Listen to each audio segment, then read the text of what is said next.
Deus da vida, venham ao Pai materno, que permanece ao lado das pessoas pobres.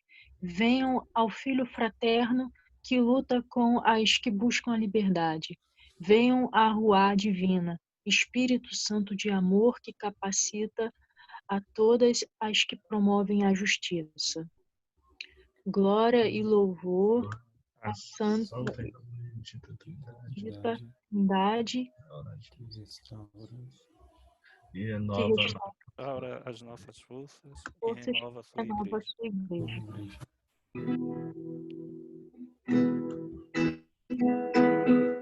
Jesus, em tua presença, reunimos-nos aqui, contemplamos tua face e rendemos-nos a ti.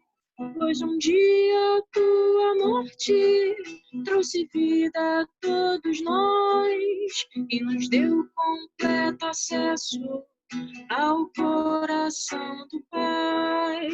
O véu que separava já não separa mais. A luz que outrora apagada agora brilha cada dia mais. Só pra te adorar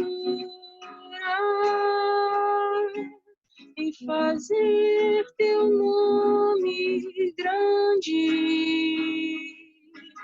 e te dar o louvor que é devido. Estamos nós aqui. Só botei num tom muito alto.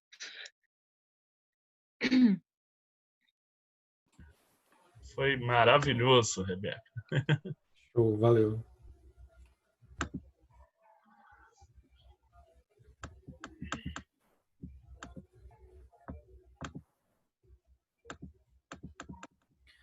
Você pode fazer a leitura do Salmo 91, Douglas? Se você quiser, dá para minimizar aqui a janelinha do Zoom, e aí você consegue visualizar. Claro, Nelson, está ótimo aqui, dá para visualizar. Aquele que habita sob a proteção do Altíssimo, a sombra do Onipotente repousará. Direi do Senhor, Ele é meu refúgio e fortaleza, Deus meu em quem eu confio. Ele te livrará das ciladas e da peste perniciosa. Cobrir-te-á com as suas penas, sob suas asas encontrarás refúgio. A sua verdade será o teu amparo e escudo. Não terás medo do terror da noite, nem da seta que voa de dia, nem da peste que se propaga, nem da mortandade que assola ao meio-dia. Podem cair 1000 ao teu lado e 10.000 à tua direita, mas não te atingirão. Contemplará com os teus olhos e verá o castigo de quem pratica a injustiça. Porque tu, Senhor, és o meu refúgio.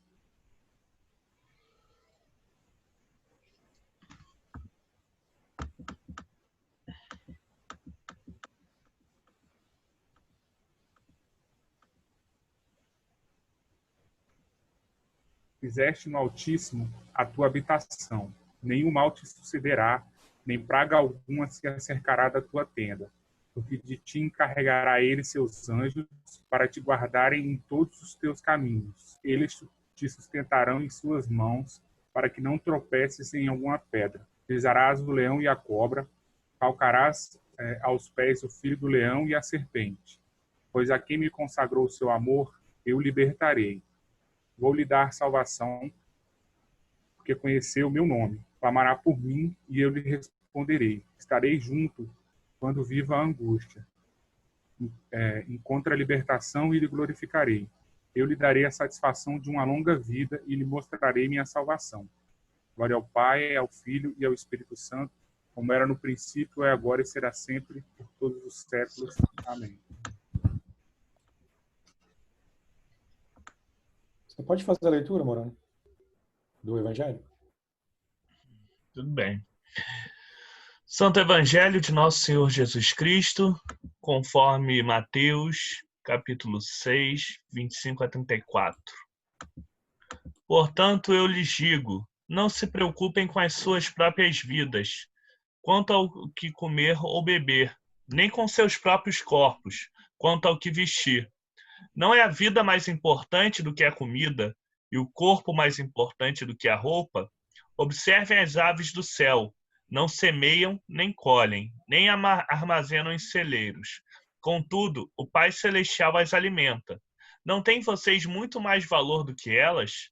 Quem de vocês, por mais que se preocupe, pode acrescentar uma hora que seja a sua vida? Por que vocês se preocupam com roupas? Vejam como crescem os lírios do campo. Eles não trabalham nem tecem. Contudo, eu lhes digo que nem Salomão, em todo o seu esplendor, vestiu-se como um deles. Se Deus veste assim a erva do campo, que hoje existe e amanhã é lançada ao fogo, como vestirá muito mais a vocês, homens de pequena fé? Portanto, não se preocupem dizendo: que vamos comer, ou que vamos beber, ou que vamos vestir. Pois os pagãos é que correm atrás dessas coisas. Mas o Pai Celestial sabe que vocês precisam delas. Busquem, pois, em primeiro lugar o reino de Deus e a sua justiça, e todas essas coisas lhes serão acrescentadas. Portanto, não se preocupem com o amanhã, pois o amanhã se preocupará consigo mesmo. Basta a cada dia o seu próprio mal. O Evangelho do Senhor, louvado sejas, ó Cristo. E aí agora a gente parte para a proposta de partilha bíblica. Eu não sou teólogo, então, assim, a gente aqui também, pessoal de Vitória, na juventude, não tem ninguém. Então, assim, acho que fica a sugestão desse momento agora a gente fazer uma reflexão comunitária, juntos e juntas, sobre esse texto. Enfim, assim, cada um então tem oportunidade de falar a impressão que tem, o sentimento que tem com esse texto. Acho que alguma experiência também é válida. Assim, eu lendo esse texto, né, ele é sempre recorrente e na minha mente assim não tem como não pensar nesse texto e não se imaginar na situação que a gente está vivendo hoje, né, de pandemia, de perdas e de desemprego, de mortes e todas essas coisas ruins que essa pandemia vem causando, vem gerando. Isso causa também muita ansiedade na gente, né, e automaticamente a gente é levado a pensar do que vai ser a nossa vida, né? Durante esse tempo que a gente está vivendo, dificuldade, que muita gente tem passado por problemas e por privações, e também no pós-pandemia, porque a gente tem que se preocupar com o agora e com o que vem depois, né? De como vão ficar as coisas após isso passar. Então isso causa muita angústia na gente, né? Isso causa muitas vezes um desespero. E esse evangelho, eu acho que vem justamente de encontro a essa ansiedade, a esse medo, e essa angústia que a gente tem vivido, né? É justamente essa coisa, essa palavra bem clara de Jesus, né? Também muito nesse contraponto ao ritmo que o mundo propõe para a gente, de consumismo, esse ritmo do capitalismo, dessa coisa do ter e do ser, né? De que as pessoas julgam a gente a partir daquilo que a gente tem, a partir daquilo que a gente veste, a partir de um status. É também nesse contraponto, né, de que a gente deve pensar que a gente não deve agir de acordo com esse sistema consumista e capitalista e que não gera vida, né, que não traz a promoção de vida. Mas eu acho que também com essa outra perspectiva, né, como eu disse, nessa situação que a gente está vivendo, da gente parar, pensar e justamente fazer essa análise, né, como Jesus sugere, né, olha para a natureza, olha para os lírios do campo, os pássaros, né, como eles vivem e como eles vivem despreocupados, né? Não é uma preocupação não no sentido de fugir da realidade, de não pensar no amanhã ou de não pensar que a gente tem algo que fazer, que as pessoas precisam trabalhar realmente, né? A gente precisa se alimentar, mas é no sentido da gente realmente se voltar para Deus, olhar para a natureza, olhar para os sinais que Ele dá e entender que a gente também faz parte desse sistema, a gente também faz parte dessa criação. É interessante também a gente pensar que essa comparação que Jesus usa nessa palavra dele, para colocar a gente no mesmo nível de igualdade, eu acho que com a criação também. Porque é interessante o homem que ele se coloque nessa igualdade em relação à criação, de que ele não é maior que as outras criaturas de Deus. E também da gente pensar da forma que a gente tem muitas vezes sido egoístas em tratar os bens que a gente tem, em tratar a natureza, enfim, e de uma forma muito errada que a gente vem tendo. Eu acho que talvez esse texto também puxa para esse lado. Mas eu acho que mais realmente é isso, para a gente se atentar para o cuidado de Deus, a gente lembrar de que a gente tem um Deus que é pai e mãe, esse Deus que cuida, que olha por nós, que traz a gente em segurança no meio de todas essas turbulências, e um Deus que a gente pode contar, que a gente pode confiar, um Deus que ainda não, né? Nunca também, né? Nunca vai perder a gente de vista, e que a gente pode recorrer a Ele, né? Que a gente tem essa liberdade de chegar até Ele como nosso Deus, como nosso pai e mãe, e de chegar nele e encontrar um abrigo, encontrar consolo, né? Porque a gente tende normalmente, quando vem os problemas, né, a maioria das pessoas a se fecharem em si mesmas, né? A se fecharem no seu problema e de olhar só aquela situação e ver as coisas a partir dali. E às vezes a gente esquece, né, desse recurso, dessa presença, dessa possibilidade que a gente tem em Deus de ter esperança, de que essas coisas passam, de que essa realidade não é algo para sempre, e as consequências vão passar, mas ele não passa, né? Ele não deixa de estar com a gente também nesses momentos.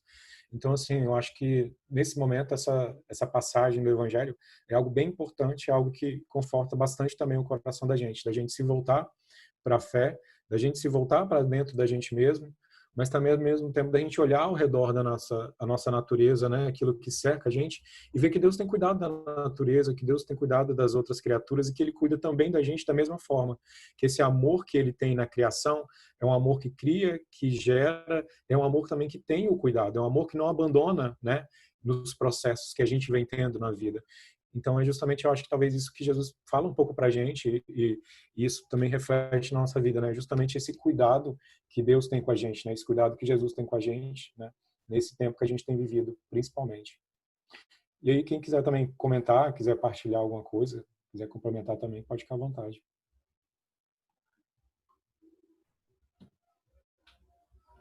Bem, hoje na, na liturgia com o reverendo Caetano, ele comentou sobre a questão das pessoas levarem essa situação da pandemia como, é o apocalipse, o não sei o que, é o fim do mundo, principalmente algumas camadas evangélicas, né, que têm se apegado muito a esse discurso. E ele ele explicando que a gente tem que olhar essa questão da pandemia como um sinal, não como um fim do mundo, o fim do mundo, o apocalipse, mas como um sinal de Deus. Porque a gente tem vivido com completa desarmonia com o mundo, com o planeta, né?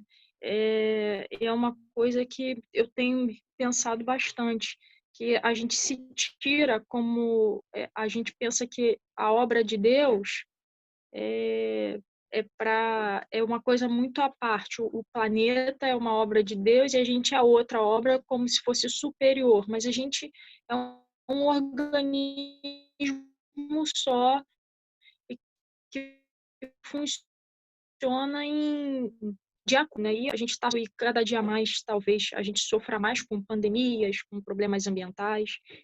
E aí eu tinha observado a minha mãe falando do pessoal da igreja dela, comentando que ela estava de saco cheio dessa questão do apocalipse. O pessoal só fala nisso, e as pessoas, ao invés de descansar em Deus, se não conhece Deus, para descansar em Deus, não é para se desesperar. E aí aquilo eu falei assim, nossa, aí você falando agora dessa passagem, realmente a gente tem que descansar em Deus. Independente se uns acreditam que seja um apocalipse, outros entendem como um sinal de Deus, ou uma coisa que deveria acontecer, enfim. A gente tem que saber descansar em Deus, e é o que eu tentando fazer, que é um pouco acho que é fundamental, e as duas passagens, até a passagem do Salmo também, fala sobre procurar Deus como nosso refúgio, né? Então, é uma coisa que eu vim pensando desde hoje de manhã, né, desse domingo.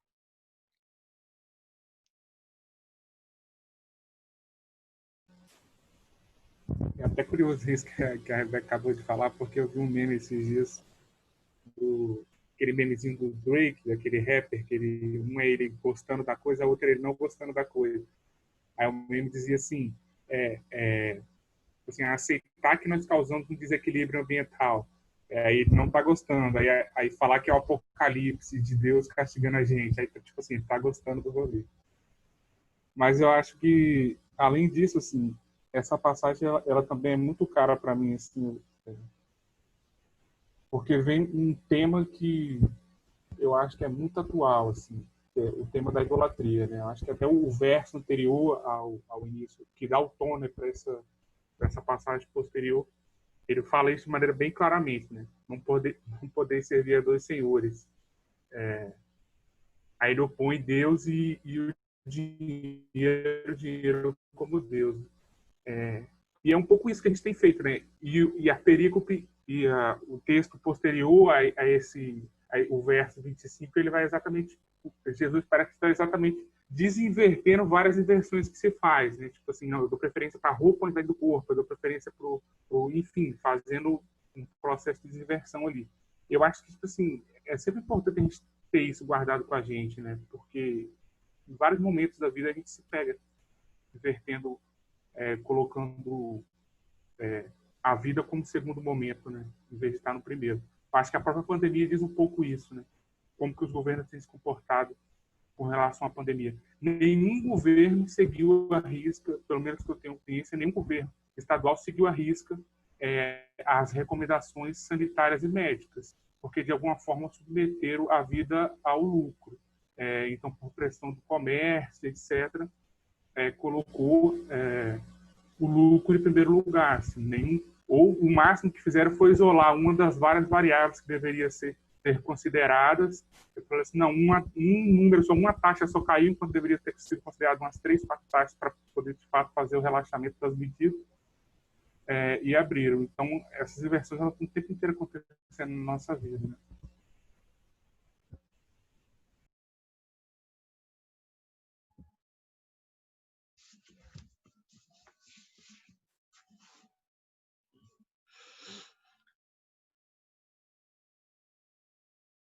Bom, uma coisa legal nesse texto, né, que a gente sempre analisa a Bíblia no todo, né, e eu tô achando ótimas as reflexões aqui de vocês, inclusive estou ouvindo e estou meditando sobre elas, mas eu vejo muitas vezes dois tipos de atitude diante de uma crise qualquer, e hoje a gente está vivendo uma, e normalmente dois tipos muito ruins, né? O nosso desafio como cristãos é estar fora desses dois tipos, que é um tipo que tem um pouco até talvez de uma autoidolatria, quando a gente acha que a gente vai resolver tudo, né? Então ou que você não confia em Deus, você não confia em nada, você acha que você vai fazer tudo sozinho e não vai, né? E aí você subestima muitas vezes a crise, os problemas, as situações, né? Infelizmente eu tenho visto aí, estava até vendo hoje de uma igreja aí que não vem ao caso, né? E o pessoal se sentindo imune a tudo que acontece, né? Então não preciso ter o menor cuidado com nada, não preciso fazer nada e vou chutar o balde. Né? Essa é a outra situação. Ou você menospreza, ou você se sente muito super-herói, né? E na verdade a gente não tem que estar em nenhum desses dois extremos. A gente tem que tentar, né, não cair nessa situação. A gente tem que fazer a nossa parte, claro, e confiar e saber que Deus vai fazer a dele, né? E cada um faz o seu pedaço, entendendo os seus próprios limites, até onde pode ir, o que é que pode ser feito, mas sem entrar no desespero, né? que é uma linha muito tênue, essas duas situações, né, que nós temos. São até duas tentações muito fortes, né, que a gente vê. Como foi colocado, né, a gente vê hoje a vida sendo bem desvalorizada pelos governos, pelas pessoas, né? Os governos são reflexo do que pelo menos uma boa parte das pessoas acaba vendo e pensando. E a gente tem que caminhar nisso daí, né? Ser responsável, mas não ser desesperado, né? Confiar sem deixar de agir, né? É um limite, né? É uma situação muito tênue que a gente tem que estar ali, que é muito fácil a gente escambar para um desses dois lados. A gente tentar andar ali nesse caminho reto é difícil, é um desafio constante, né, para cada um de nós. Mas se pode ajudar vocês de alguma forma, tem duas coisas que eu sempre lembro muito. Desde muitos anos atrás, né, a Fernanda Josi, que é a pároca da paróquia qual eu ingressei na nossa igreja, ela sempre dizia duas coisas muito legais, que eu gravo sempre isso na minha mente para essas situações, né? A primeira a gente lembra daquela história, né, de Abraão, a gente tem que sacrificar o filho, e que ele fala uma frase que é ótima para a gente gravar: Deus proverá. Né? Ele confia, ele não está entendendo muito bem aquela história ali, aquela história está muito torta para ele, está muito estranha. Mas vamos ver, né? Vamos confiar ali. Ele foi fazendo a parte dele, sabia que Deus tinha alguma parte aí para fazer nessa história, né? Então, o Deus proverá é importante a gente ter em mente. E o outro é um ditado popular que é maravilhoso, né? Que é: mais tem Deus para dar do que o diabo para tirar. Então, é um ótimo ditado para a gente lembrar, assim, na vida a gente tem os reveses, tem as dificuldades, todos esses problemas, né? Mas também tem outras coisas boas, tem outras situações, tem outras saídas, né? Além daquilo ali. Ali não é a palavra final de tudo. Então deixa aí com você essas duas frases de efeito aí para lembrarem nesses momentos de angústia, nesses momentos que às vezes é tão difícil a gente confiar.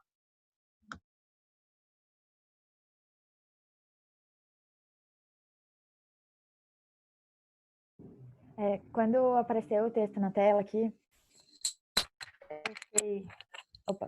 eu fiquei lembrando de um estudo bíblico que a gente fez ontem. A Diocese de Pelotas, a Juventude da Diocese de Pelotas, está promovendo uma série de estudos bíblicos com material do Escritório da Aliança Anglicana. E o texto é 1 Reis, capítulo 16, versículo 29, até o início do capítulo 17. E fala um pouquinho sobre isso, porque Elias precisa fugir, né? Deus disse: sai daqui, foge daqui. E existe a questão da provisão divina, porque os corvos levam alimentos para Elias.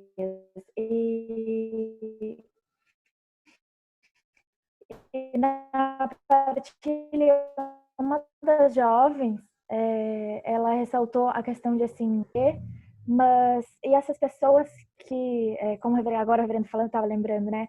As pessoas precisam fazer por si, elas precisam correr atrás, elas precisam trabalhar, porque nós não temos um governo que provê, né? Então a gente fica também nesse meio do caminho, né? Ao mesmo tempo precisa se proteger, precisa proteger os nossos, mas alguns precisam se expor para prover a sua família.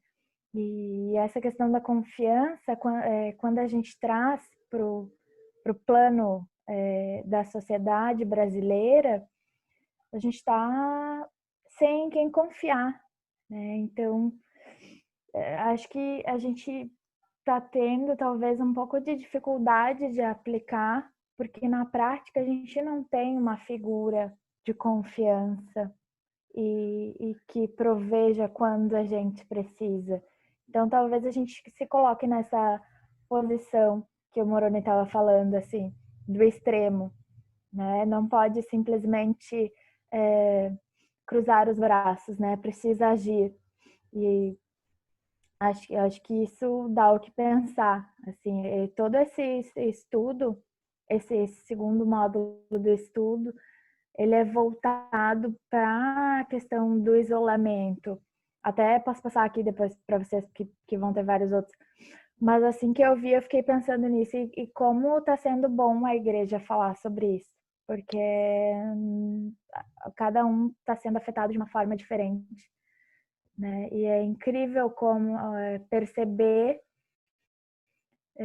visões diferentes da mesma situação, né? E abrir os olhos para situações diferentes, que aquilo que estava circulando no Facebook, né? Não estamos no mesmo barco, estamos em barcos diferentes, mas na mesma tempestade. E eu acho que quando a gente faz essa análise, a gente vê isso de uma forma muito mais clara. Então, isso que eu gostaria de trazer para vocês. Que essa crise de saúde são um aprendizado nosso para despertar o espiritual enquanto ser humano e alma ao mesmo tempo, né? Que a igreja, quando ela se desperta, quando ela renasce novamente, é necessário alguma catástrofe, uma crise existencial, uma crise financeira para que ela venha se colocar perante justiça, né? Que ela venha levantar as bandeiras da igualdade, da inclusão e é por isso mesmo que tem que acontecer essas coisas para que venha se despertar esse lado espiritual que realmente está necessitando nesses tempos. Vejo muita banalização, muita profanalização dos templos, né? Os templos estão sendo muito profanados. E nós temos que resgatar, né, o sagrado que há em nós. Acho que essa passagem de Elias, essa questão que ele tinha a providência divina, né? Ele fala ali que vinha corvos alimentar ele. E realmente, se nós somos cristãos, vai ter a providência divina hoje, independentemente da circunstância em que cada um se encontra.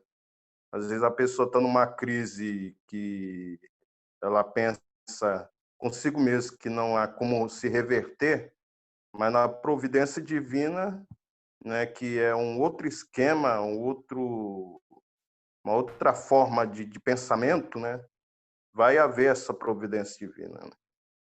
E eu acho que é isso que eu achei de interessante. É só isso mesmo que tenho para compartilhar. E para encerrar, a oração do Pai Nosso, mas eu acho que também nesse momento, não sei se alguém talvez quiser aproveitar e colocar junto nas intenções dessa oração, algum pedido de oração por alguém, por si próprio. O Bruno eu tinha mandado mensagem para o Bruno, lá da paróquia São João. Ele disse que não poderia estar junto aqui também porque ele tá passando mal, tá com algum problema de saúde, e aí ele pediu também para colocar na intenção também das orações. E aí, se alguém quiser partilhar algum pedido, pode ficar à vontade também. Bota também nossa irmã Andresa, que também tá meio malzinha. Eu gostaria de colocar em oração esse momento que nós estamos vivendo na diocese como juventude, para que Deus possa estar nos auxiliando e colocando a vida de cada um e cada uma diante de Deus, para que Deus possa agir através das nossas vidas nesse mundo da pandemia e pós-pandemia. Pedir pela minha saúde mental e a saúde mental de todas as pessoas que estão se afetando muito com a questão da pandemia. Pai nosso que estás nos céus, santificado seja o teu nome. Venha o teu reino. Seja Seja feita a tua vontade, assim na terra como no céu. O pão nosso de cada dia nos dá hoje. Perdoa-nos as nossas ofensas, assim como nós perdoamos a quem nos tem ofendido. E não nos deixes cair em tentação, mas livra-nos do mal. Pois teu é o reino, o poder e a glória para sempre. Amém. Senhor Jesus Cristo, Filho de Deus vivo, nosso irmão libertador, tu tomaste sobre ti os nossos pesares e carregaste a nossa frágil humanidade. Pelo poder do Espírito Santo, renova em nós os dons que vêm de ti, a fim de que possamos dar testemunho do teu amor em nosso lar, em nossas vidas, em toda parte. Que a tua bênção esteja sobre nós e sobre o nosso lar hoje e sempre. Por Jesus Cristo, nosso Senhor, que vive e reina contigo, e o Espírito Santo vive e reina um só Deus, agora pelos séculos dos séculos. Amém.